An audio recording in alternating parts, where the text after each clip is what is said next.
Our journey starts here, in the vast, cold waters of Scotland, where some of the world's finest Atlantic salmon are raised. Unlike wild salmon, which swim freely in rivers and oceans, these salmon are farmed in carefully managed sea pens to ensure sustainability and quality. Before these salmon reach the open waters, they start life in hatcheries. Here, tiny salmon eggs are carefully incubated in freshwater tanks, mimicking the natural conditions of rivers. Over the next few months, they hatch into fry and grow into small fish called parr. At around a year old, these young salmon undergo a fascinating transformation called smoltification. Their bodies adapt from freshwater to seawater, getting them ready for their next big step, the ocean. Once the salmon are strong enough, they're moved to these huge ocean pens, some of which are as big as a football field. Each pen houses thousands of fish, but they still have plenty of room to swim freely, mimicking their natural environment. Now, what do these salmon eat? A carefully balanced diet. Their feed is packed with natural proteins, marine oils, and omega-3s to help them grow strong and healthy. Farmers monitor their diet closely to ensure the best possible taste and texture. We are using high-tech underwater cameras to track how much they're eating. This helps us avoid overfeeding and ensures sustainable farming practices. After about 2 to 3 years, when the salmon have reached the perfect size, usually between 4 to 6 kilograms, it's time for harvesting. To ensure the freshest taste, the salmon are swiftly transported in chilled water tanks to the processing factory. And that's how we get the freshest salmon from Scotland's waters. Before we continue with the factory process, make sure to like and subscribe to our channel to never miss out on any new food discovery tours. And by the way, what is your favorite way of eating smoked salmon? Comment below the video, I'm curious to know. Now that the freshly harvested salmon have arrived at the factory, the clock is ticking. Before anything else, the salmon go through a strict quality check. Workers inspect the fish for freshness, texture, and any imperfections. Only the best fillets make it through. Next, the fish are thoroughly washed to remove any remaining scales or natural residues. Now, it's time for filleting. This step requires expert hands, or in some cases, state-of-the-art machines, to carefully separate the prime fillets from the head, bones, and tail.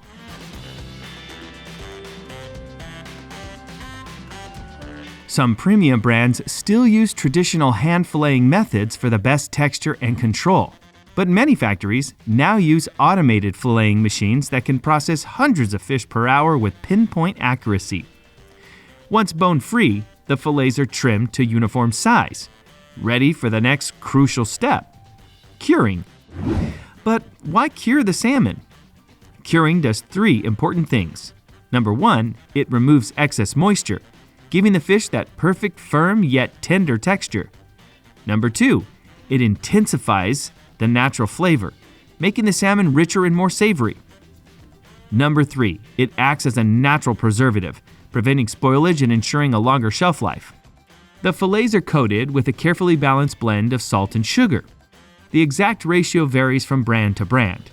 Some go heavier on the salt for a brinier taste, while others add more sugar for a mild, slightly sweet finish. Some producers also add extra ingredients like black pepper, dill, or even whiskey. That's right. Some premium brands use whiskey-cured salmon, where the alcohol subtly enhances the richness of the fish. Now comes the waiting game. The salmon fillets rest in cool storage from anywhere from a few hours to an entire day, depending on the recipe. During this time, the salt slowly penetrates the flesh, drawing out moisture and intensifying the flavor. Once cured to perfection, the excess salt and sugar are rinsed off, leaving behind a firmer, flavor-packed fillet. But before they can be smoked, the fillets need to dry. This step is crucial. Drying helps the fillets develop a thin, slightly tacky surface called a pellicle. This is what allows the smoky flavor to fully absorb into the fish during the next stage.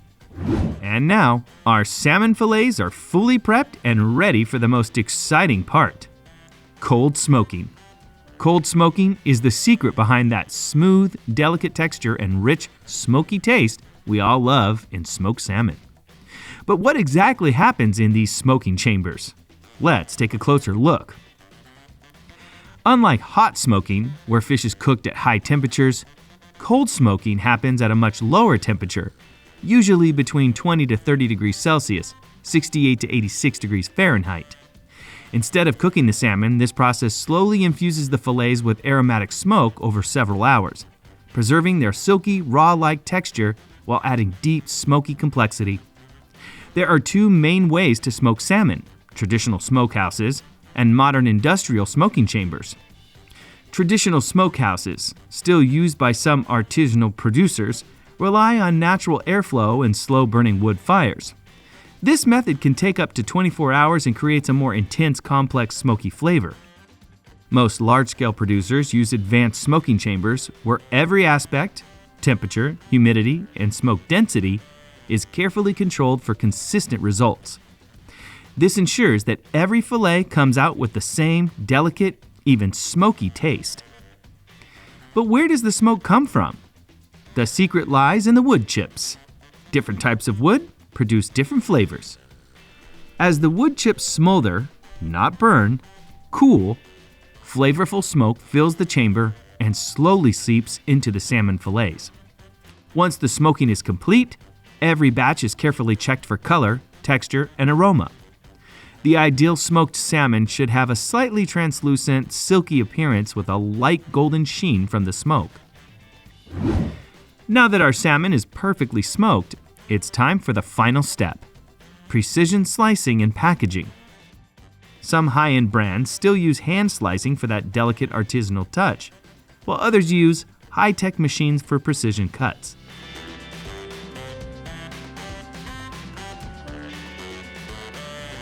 Finally, the salmon is packaged and chilled, ready to be shipped to supermarkets, delis, and restaurants around the world.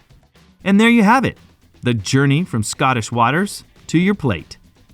Now let's do the best part: the taste test. Smoky, silky, and absolutely delicious. So next time you enjoy smoked salmon, you'll know the incredible journey it took to get to you.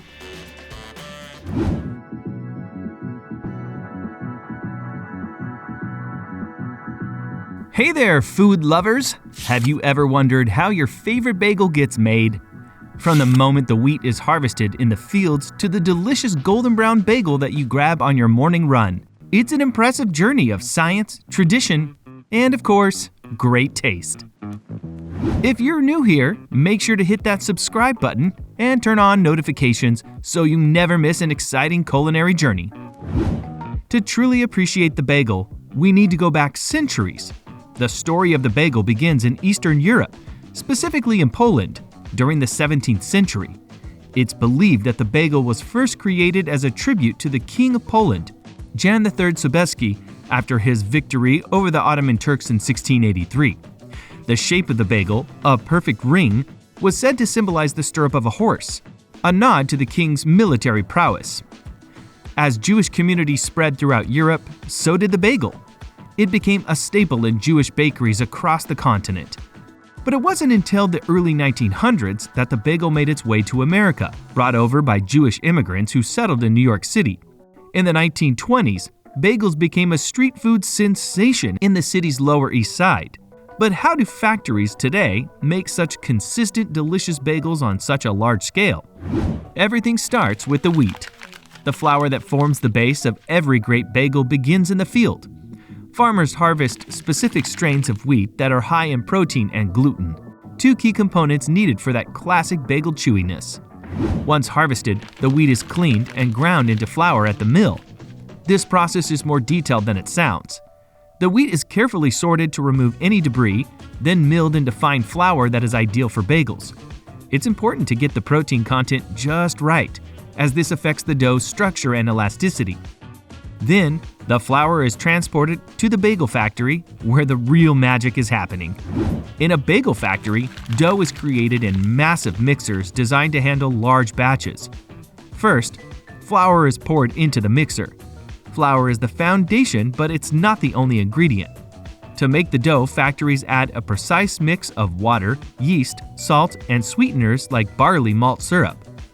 This combination ensures the dough rises well and gives the bagel its subtle sweetness and perfect consistency. After adding the ingredients, the mixer begins to work its magic. The dough is mixed for around 10 to 12 minutes at high speeds, kneading the ingredients into a smooth and elastic dough. This is crucial because bagels need a dense but supple dough. Too soft and they'll be airy. Too tough and they'll be too hard. Once the dough reaches the right consistency, it's time to let it rest. Resting helps the gluten relax and the dough to become easier to handle during the next steps. At this point, the dough is still quite large, and the factory needs to divide it into smaller pieces. Factories use automated dough dividers to ensure that each portion is exactly the same size, usually around 3 to 4 ounces for a standard-sized bagel. The next step is crucial: the shaping of the dough into a perfect round shape. In traditional bagel making, bagels are hand-rolled, but in a factory, this process is done using automated machines.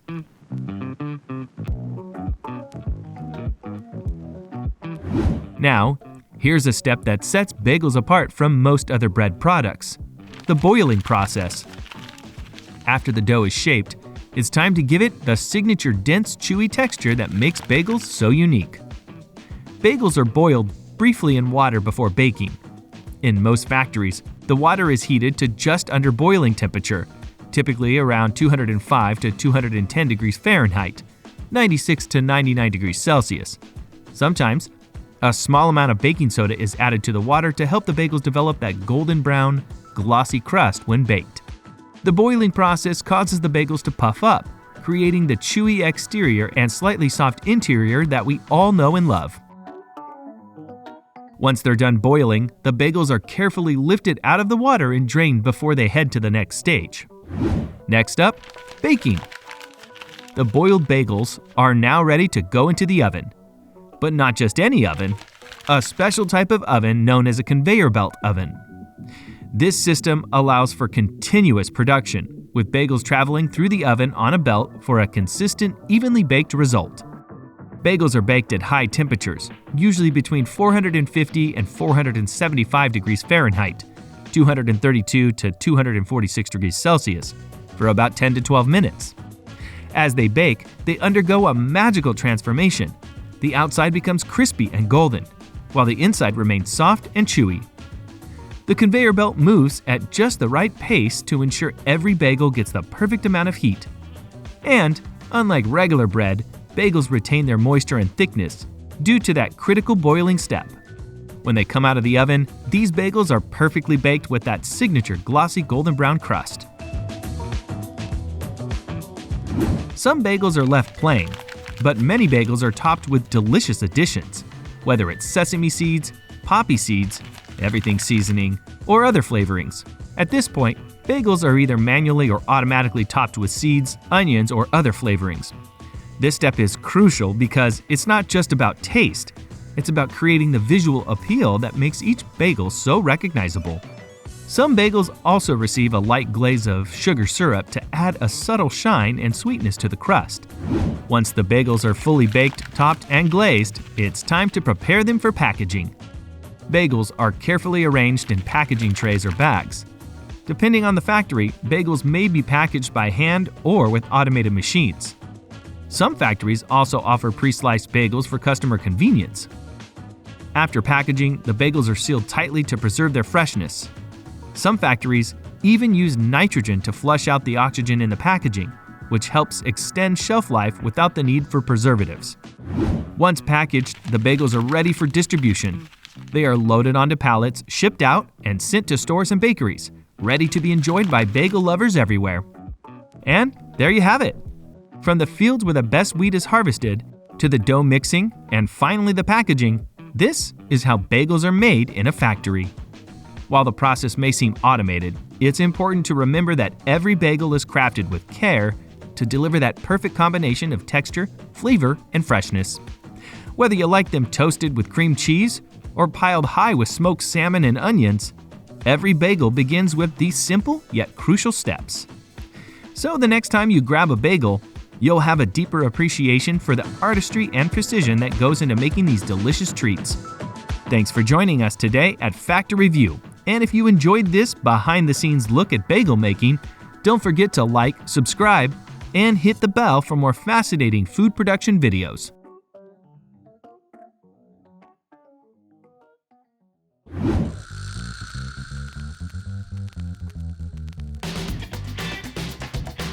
All right, confession time. Have you ever finished a jar of pickles and then taken a sneaky sip of the pickle juice? Well, guess what? You're not alone. Pickle water is the latest viral food trend. People are drinking it straight, mixing it into cocktails, even using it in sports drinks. But have you ever stopped to wonder, where does all this pickly goodness come from? Today, we're heading inside a real pickle factory to uncover the crunchy, tangy truth behind your favorite snack and that salty, sour juice that everyone's suddenly obsessed with. So first, we're going behind the scenes of a giant cucumber farm to see how millions of cucumbers are planted, pollinated, and harvested. Let's start with where these little green wonders grow best. Cucumbers love warm, sunny weather with plenty of water. That's why they thrive in places with long growing seasons, like Florida and California in the US, or even Mexico, where they can be grown almost year-round. And speaking of soil, cucumbers love loose, sandy soil that drains well. No soggy roots allowed.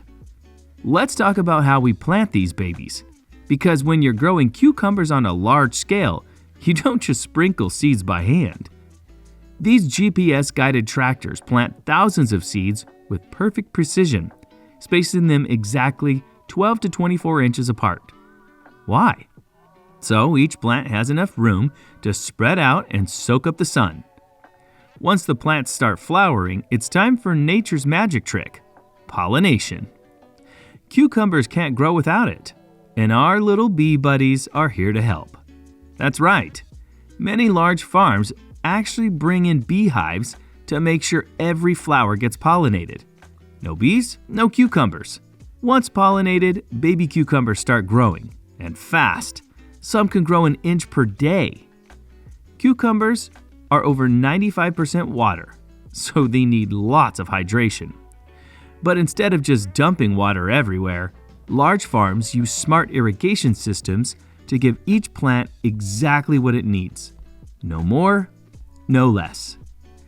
Some farms even use underground drip irrigation, which delivers water straight to the roots to prevent waste.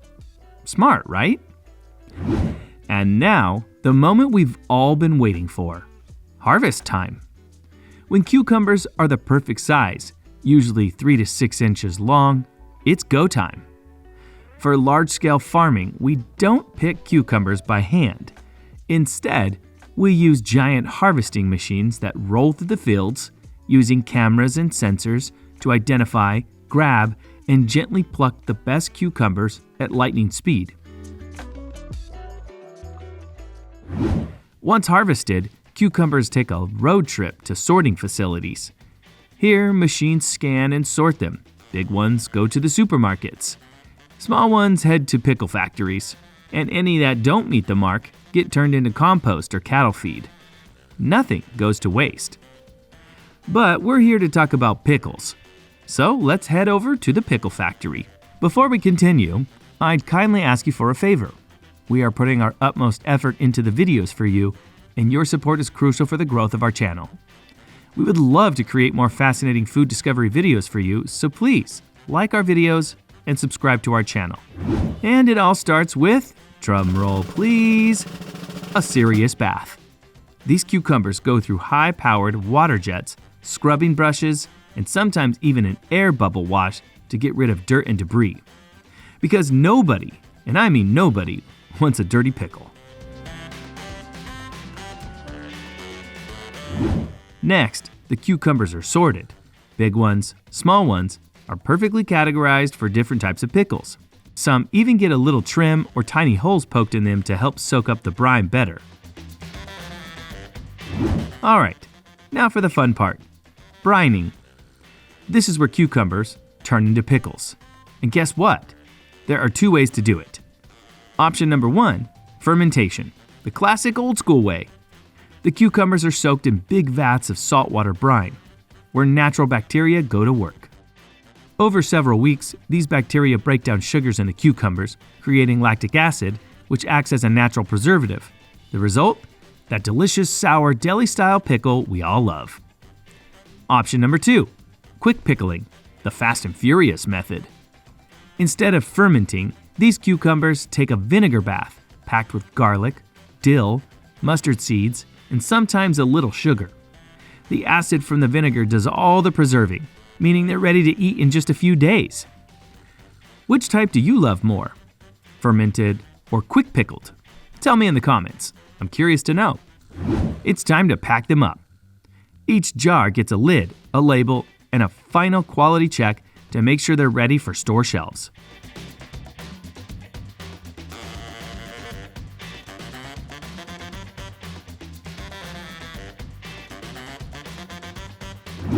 All right, now that our cucumbers have officially turned into pickles, we need to keep them fresh. And once again, we have 2 options. Option number 1, pasteurization, the heat treatment. These pickles take a quick trip through a heat tunnel, where high temperatures kill off any unwanted bacteria. This makes them shelf-stable, meaning you can keep them in your pantry for months. Or some pickles skip the heat and head straight for the fridge.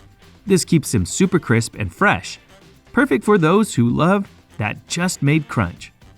And just like that, our pickles are off to supermarkets, burger joints, and your fridge, ready to be crunched. Now that's a good pickle. What is your favorite way of using pickles, by the way? I have a super special recipe for you today.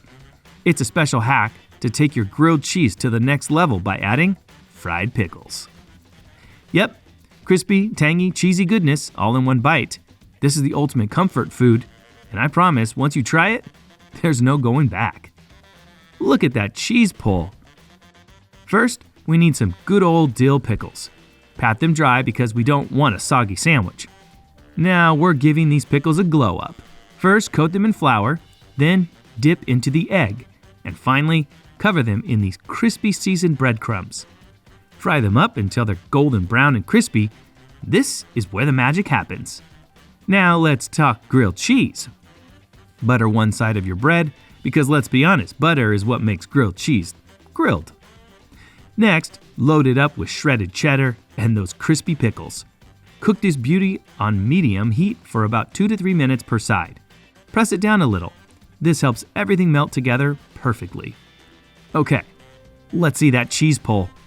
Oh wow, this is crunchy, cheesy, and that pickle tang just takes it to a whole new level. And that's it for today's episode. If you enjoyed this behind the scenes look, don't forget to hit that like button, subscribe to the channel, and ring the notification bell so you don't miss out on more foodie adventures. And just in case you have missed some of the older episodes, we have you covered. We have attached a special selection of past Factory Review episodes to this video. So stay with us and enjoy more fascinating food discoveries here with Factory Review. Thanks for watching, and see you in the next episode.